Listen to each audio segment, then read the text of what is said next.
দারুণ একটা ঘ্রাণ বের হয়েছে বিরিয়ানির। ফসলের মাঠের মাঝখানে পড়ন্ত বিকেলে রমজানে এক অলস আড্ডা, পরে ইফতার আনন্দে জনিসহ আমরা সকলে উপস্থিত। দোষ্ঠী ছেলে বাইজিদ ও তার গ্রুপও উপস্থিত। দারুণ এনভায়রনমেন্ট। ইফতার পূর্ব মুহূর্ত প্রস্তুতি চলছে, যে যার মতো করে কাজে হাত দিয়েছে। শেষ মুহূর্তে প্যাকিংয়ে ব্যস্ত হালিম। আমরা সবার মতো বসে যার যার হাতে ইফতারি। জনপদে রমজান আসে ভ্রাতৃত্ব বন্ধন সৌহার্দ্যের বার্তা নিয়ে। ইফতারি আনন্দ ভাগাভাগি করার মাধ্যমে চিরায়ত বাংলা সংস্কৃতি আমরা উপভোগ করি।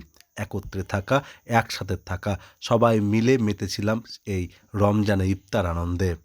আয়োজনে কমতি ছিল না। দারুণ একটা ভরপুর ইফতারি ছিল। ধন্যবাদ পেতেই পারে আয়োজকরা। ছোট বড় সকলকে নিয়েই কিন্তু এই আয়োজনটা হয়েছিল। ধন্যবাদ জানাই ছোট ভাই আলামিনকে, যার নেতৃত্ব পরিকল্পনায় আজকের এই সুন্দর ইফতার আয়োজন। অতঃপর ইফতারি সে মাহেন্দ্রক্ষণ। রমজানের ভ্রাতৃত্ব বন্ধন সারা বছর অটুট থাকুক, এই কামনা করি।